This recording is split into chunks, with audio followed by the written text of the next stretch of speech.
All right, this is Coach Williams, and we are going to do a short video on 7.4 notes, long division of polynomials, and we'll actually get into a little bit of synthetic division as well.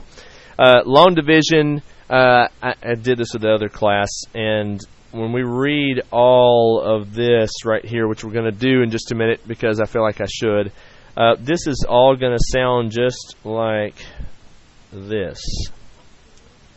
Gibberish. Yes, it's going to sound like gibberish. There's a lot of big words and terms in here, but we'll explain it as we go along, but this is going to sound like gibberish the first time we go through it.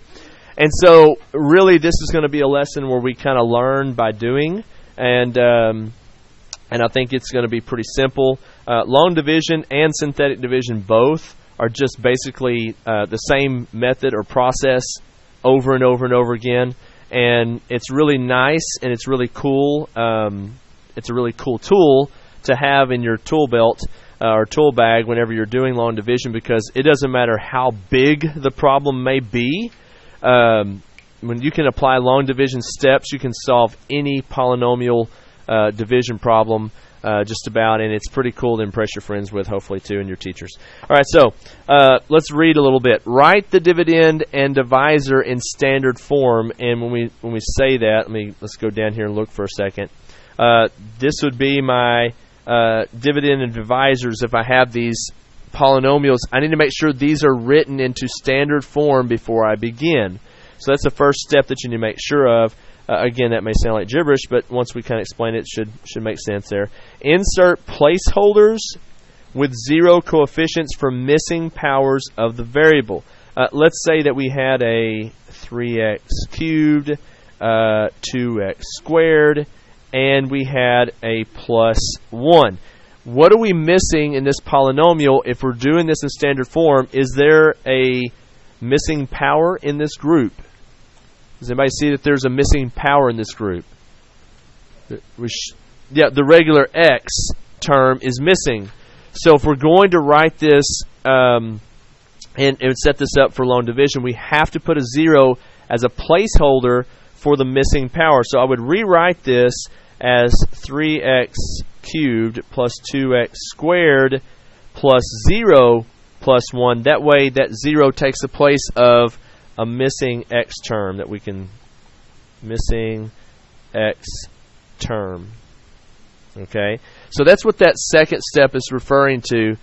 You've got to put a placeholder in there in order for the answer to come out correctly. Now, I don't think we have run into that problem with any of our examples initially, but we may eventually get to that step and have to plug in a placeholder. So that's what this is talking about here. Okay, missing the x term, x to the first power term, so we have to put a 0 there when we start out. Okay, and then number 3, holy moly. Number 3, let me read it for you, and then I'll translate the gibberish. I do speak gibberish, by the way. All right, so perform the long division of the polynomials as you would with integers. Well, okay, we can pretty much understand that. At each stage, divide the term with the highest power in what is left of the dividend by the first term of the divisor. Line up the terms in the quotient with the like terms in the dividend. What? Okay, so anyway, I think number 3 is just one of those things that we'll probably explain by doing in just a second. What it really means to refers to whenever I'm doing division. Let's give you an example of a polynomial, a trinomial here.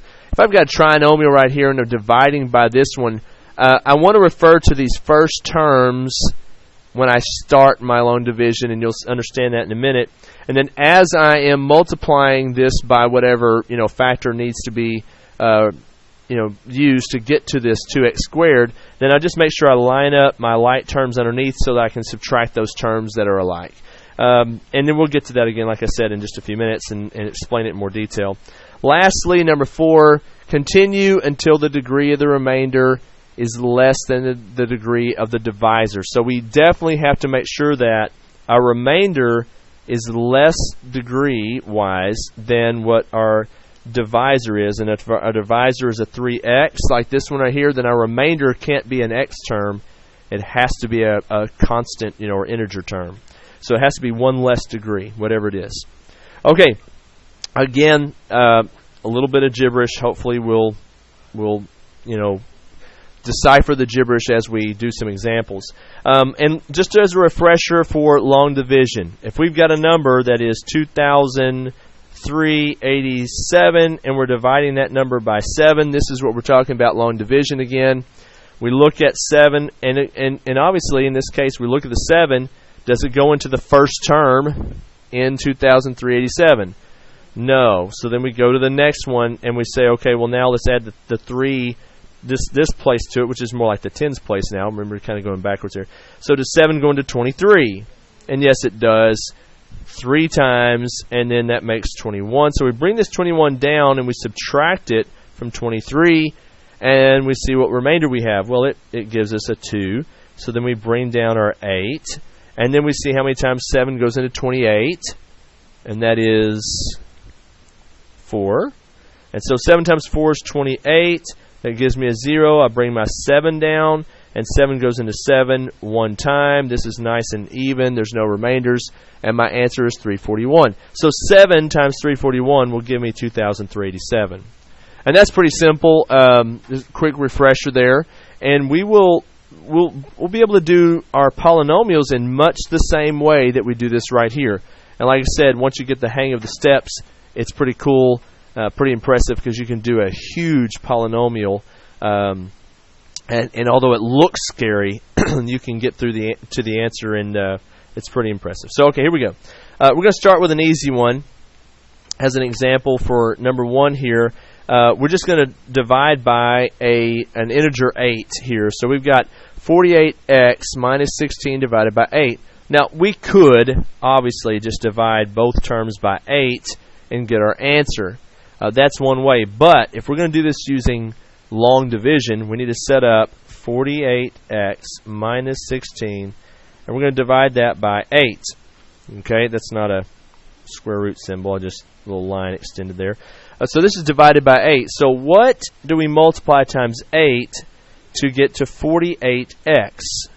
In other words, divide 48x by 8, and you get 6x. Don't forget the x. 8 times 6 is 48, and then we add the x to it on the end because it's multiplication, so 48x. And then that becomes a 0 whenever we subtract those. Then we bring down sign and all. We bring down sign and all this negative 16. Okay, so now we have this negative 16. What does it take to multiply times 8 to get to a negative 16? And a negative 2 is our answer. So this works out really nicely, because negative 16, when we subtract those, if you subtract them, that makes that a positive, right? Subtract a negative makes it positive. So when we subtract those, we end up with a 0. There's no remainder. So 6x minus 2 is the answer when you divide 48x minus 16. And that's a good example with numbers. And now let's move on to something that has a variable involved. Okay? All right, so on this next one, we've got 9x squared plus 15x. We're going to divide that by negative 3x. Okay? All right, so negative 3x, what do we multiply times the negative 3x to get to a positive 9x squared? Negative 3x. Yeah, we just multiply it times itself, basically. A negative 3 times negative 3 gives me positive 9. The x times the x gives me the x squared. And so I get positive 9x squared. I'll subtract that and get my 0. And then I bring down my 15x for the next part. Yes, I have a question. No, there would be no squared here because 3x times 3x, the 3's will become the 9. Multiply the negative 3 times negative 3, that gives you the 9. X times the x gives me the x squared. So if this, and this is common, we've had several students that say, well, why isn't this squared, coach? Well, if you did that squared, remember you have to add your exponents when you multiply.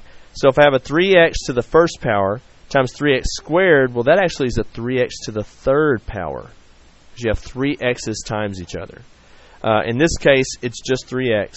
And that gives me x to the first, add the exponents, you get x squared. Okay, moving on. So this to 15x here, I'm going to have to multiply negative 3x times A negative 5, yes. Negative 5. And negative 5 times negative 3x will give me a positive 15x. When I subtract that, I get 0. Nice and even. I get negative 3x minus 5 for my answer. Okay, on to number 3. We have a negative 12x squared plus 18x. And you'll notice on these last two that we've done, there is a missing term. It's out there on the end here. If this would normally be a trinomial with another term on the end, but there is no third term in this case, so it's a binomial. But we're missing a power, but since it's on the end, you don't have to put a 0 there. Okay, you don't have to put your 0 if it's on the end. You don't have to put a 0 if it's in the middle as a placeholder. So you don't have to placehold an end. You just have to placehold in the middle. So we've got 6x, and we're going to divide negative 12x squared plus 18x divided by the 6x. All right, what do I multiply times 6x to get to negative 12x? Okay, well, it's negative 2 gives me negative 12, and then what times x gives me x squared? One more x, right? All right, so then this is going to be multiplied together. We'll get negative 12x squared. We'll subtract those from each other. When you subtract it, it makes the second one positive. Subtracting a negative makes it positive. So that's 0. We'll bring down the 18x. 6x times what gives me 18x? 3. And so that'll be a plus 3. It gives me 18x. I'm going to minus that. And that gives me 0. So there's no remainder. It's nice and even. Negative 2x plus 3 is my answer. All right, number 4. Number 4, and actually I tell you what I might do. Let's do these out of order. Let's do number 5 first. They want to find out. It's been nice and even with the ones above up there. It divided evenly. And some of these down here will do the same. But we need to find out if these divide evenly or not. And then obviously we're going to try to find the answer as we do this. We're going to use long division. And we're going to find out if this yes or no will be our answers on this after we find out if it divides evenly or if it ends up with a remainder. Let's work number 5 first. Okay, so on number 5, I'm going to have 4x plus 6, and we're dividing by negative 2x minus 3. And that looks a little bit scary because our divisor has it's a binomial, it has 2 terms. And remember what we mentioned in the beginning, when you're dividing, you only worry about the first term.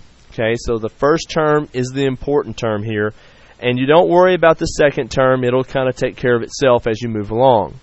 So if I'm looking at the first term, I'm saying negative 2x. How can I get negative 2x to become a 4x? What do I multiply? I'm going to multiply times a negative 2. So I'm going to put a negative 2 up here. Now, here's the thing that you've got to remember.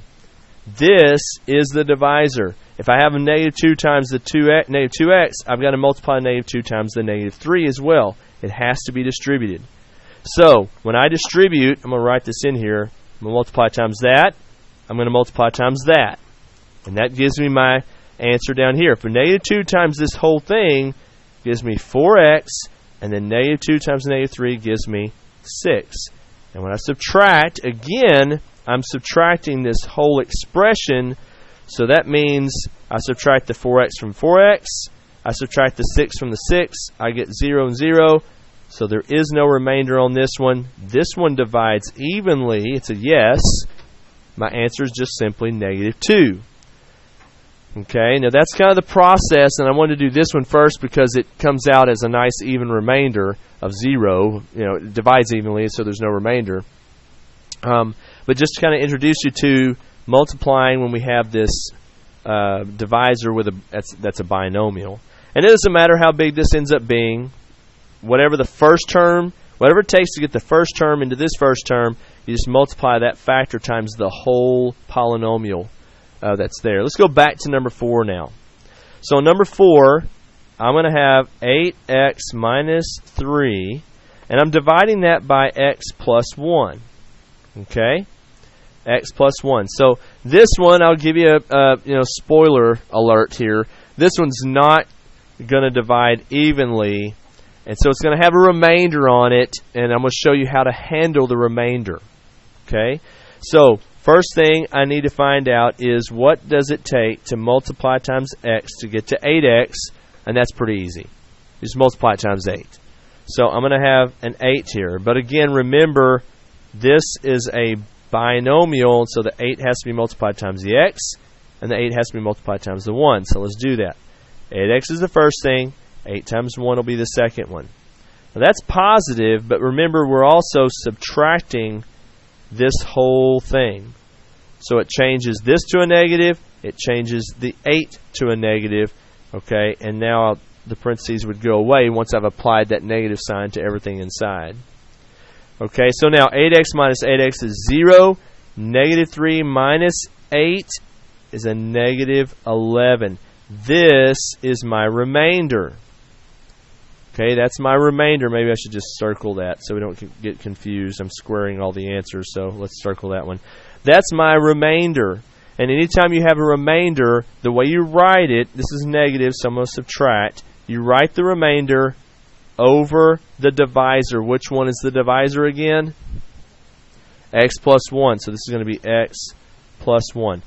That is how you write a remainder when you're doing long division with polynomials. It's the remaining number here over the divisor x plus 1. Okay, with that, let's look at number 6. We have 7x plus 2 divided by x minus 3. Okay, what does it take to get to this 7x? We only worry about the first term, so x times what gives me 7x? 7. Again, remember you're multiplying this 7 times everything in here, so we're going to have 7x, and negative 3 times 7 is negative 21. Don't get your signs messed up here. I'm subtracting the whole thing. So if I subtract the whole thing, that means I'm changing that to a positive 21, and the negative still stays with a 7. That's a 0, but this becomes a 33. And that's a remainder. That's a remainder of 33. So how do I write that up here? It's positive, so I'll put 33 over x minus 3. Good job. Okay, that's long division, and we've done several examples, so we're actually going to skip over 7 through 10, and we're going to look at synthetic division on number 12 and 13. 7 through 10 on this extra practice is just more of the same thing that we just did. I feel like we've done that enough times you get the hang of it there. All right, so now let's talk about synthetic division. Synthetic division, how many of you know there's things like synthetic oil, right? If you go to there's synthetic stocks, there's synthetic, lots of things. It's not the real thing, but it's a good substitute, right? Sometimes it can be better than the real thing, or the original thing it may be. But in this case here, it's long division, but it's not long division, right? It's a type of division that gets us to an answer. It's just not having to do all the long division steps. Okay, so that being said, let's look at number 12. And on number 12, this is how we're going to work this. We need to find our k term. The k term is just basically what makes this become 0. What makes this divisor become a 0? So if I set that equal to 0, then what is x? That's a positive 2, right? 2 minus 2 is a 0. So that's how we need to start. We need to find our term out here, the little k value. We're going to put that over here in a little half box. All right. Then we're going to pull down just the coefficients of each term and the constant of the last term if we have one. So I'm just going to pull down the 11, circling the sign with it, the 5, circling the sign with it, the negative 10, and I'll bring those down to here. This is going to be 11. It's going to be a positive 5. This is going to be a negative 10. Now watch this. This is a little different. Like I said, this is not exactly division, but it is. It's just a little different. We get the same answers. Okay. At this point, draw you a line, and you're going to bring down always the first term. So you'll have this 11 sitting right there. Okay, and this gets our process started. This is kind of cool. We're going to take the 2 and we're going to multiply it times the 11. Okay, you're going to multiply times the 11. You get 22, and so I'm going to put 22 right there. So I have 22. Now I'm going to add these terms. Okay, I'm going to add these terms together. I'm going to get what? 27, bring the 27 down.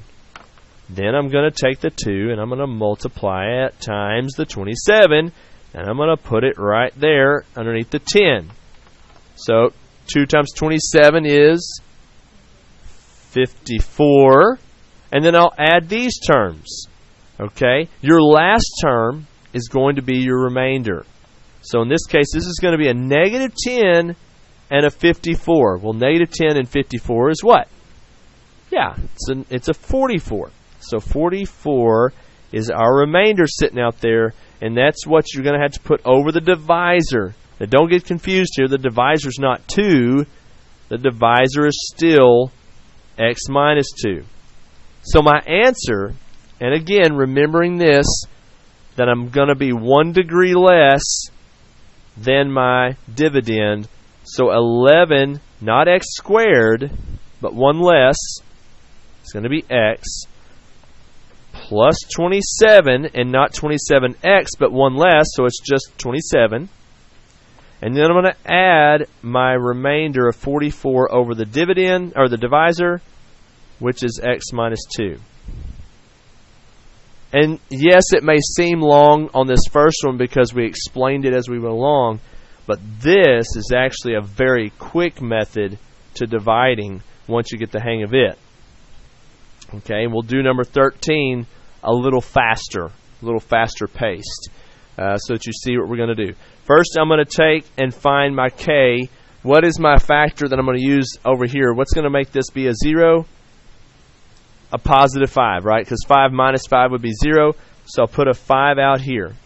I'm going to bring down my coefficients of 4, 2, and then this last one, which is an 18, is my constant, right? Okay. Now, I'm going to bring this 4 down, and I'm going to multiply 5 times 4, and then I get 20. And then I'm going to take those and add those together, I get 22. And then I'm going to multiply times 5, and I'm going to get 110. And then I'm going to add those together, and I get 128. This is my remainder. So what is my final answer? 4x to the first. Remember, we're taking 1 degree less than this. So 4x to the first power, or just 4x, plus 22, plus 128 over, what's my divisor? X minus 5. Good job. X minus 5. Okay? And so that can actually be a little quicker, a little faster than doing the long division, right? Still gets the job done, but it's a little faster. So let's go on to we're going to have a couple more examples of this.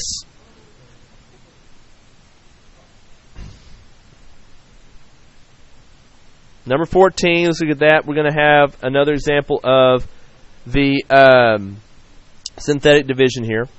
So not having a positive number now, this time it's going to be negative. What's my k factor out here? What's going to give or make x plus 4 a 0? A negative 4, right?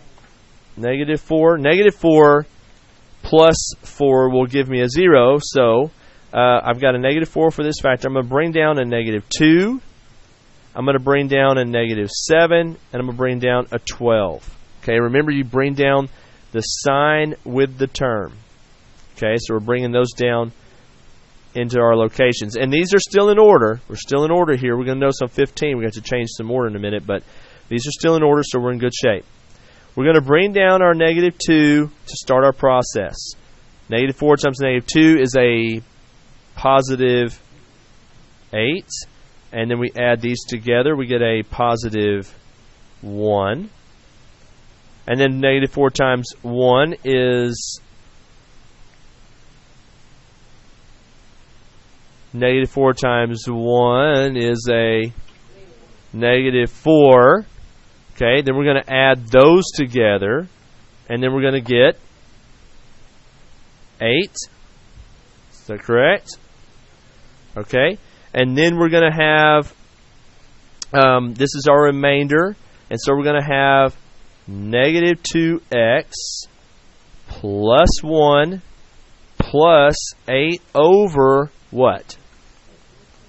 X plus 4. Yes.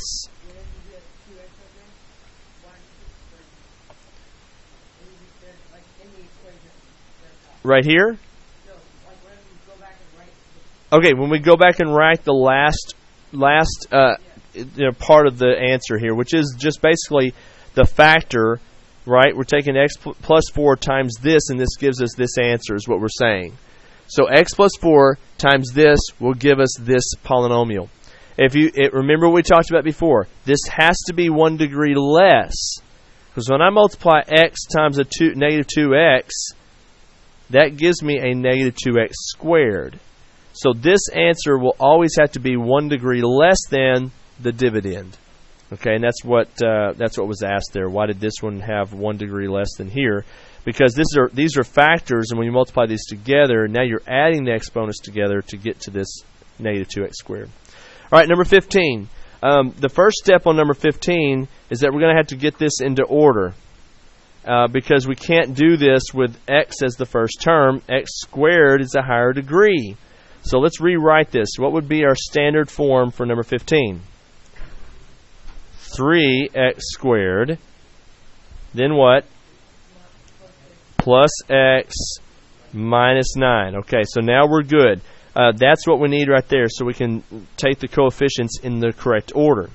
Now, what is our factor? What are we putting out here? What plus 1 equals 0? Negative 1. Good job. All right, and so we'll bring down our factors, our coefficients now. We got a 3. We have a 1. That's understood to be a 1 in front of x. And then we have a negative 9. We'll bring the 3 down to start our process. And negative 1 times 3 is going to give us negative 3. That's going to go there. We add those. We get negative 2. Negative 1 times negative 2 is going to be a positive 2. We add these, we get a negative 7. That's my remainder. And so my answer is going to be 3 times, remember our leading coefficient squared, so 1 degree less, x minus 2 minus 7 over x plus 1, which is our divisor. Okay? And that should be the answer for number 15. And then our last example is a word problem dealing with the area of a rectangle. Okay, so let's look at that real quick, and we'll be done with the notes section here. All right, so the area of a rectangle, first of all, the area of a rectangle, put a little rectangle down here, if I can draw one correctly. Area of a rectangle is going to be length times width. In this case, they tell us the area is this. This is the area. And they give us the length, and they want us to find the width. All right, so if I'm going to find the width here, well, width is the same thing as area divided by the length, right? If I divided both sides by L, I'd get the width. And so if I take area, divide it by this length, I'm going to find the width. So let's do that. We're going to have 12x squared plus 18 minus 12. And we're going to do this long division just because I want to make sure you remember how to do that as well. We've done the synthetic for a few times.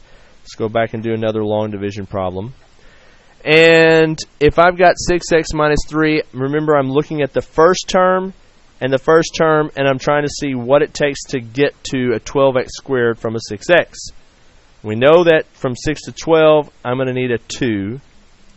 And then to get to an x squared, I got to have one more x. So this is going to be a 2x. So 6x times 2x gives me 12x squared. And then remember, I've got to multiply the 2x times the negative 3. So that's a negative 6x. Actually, this is supposed to be 18x, sorry. 6x. And I'm going to take and subtract all of this.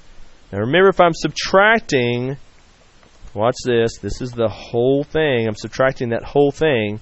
Well, a negative 12x is correct because it changed the sign from positive to negative. But this is a negative, and so minus a negative makes a positive. So that goes away, And 18x plus 6x is going to give me 24x. I need to bring down my negative 12. And now I'm going to see what 6x needs to be multiplied by to get to 24x. And that's just 4. So we're going to add 4. And 4 times the 6x gives me 24x. 4 times the negative 3 gives me a negative 12. This works out really nicely. 0 and 0 when I subtract. Remember that changes that to a positive. And so I've got 0. So my width is equal to 2x plus 4. And if I multiply these two together, I get my area of 12x squared plus 18x minus 12. Okay, that is a pretty good introduction to long division of polynomials and also some examples of synthetic division. You've got a practice to work on that. I hope this gives you a little booster and head start on getting done with that. And you guys have a great day.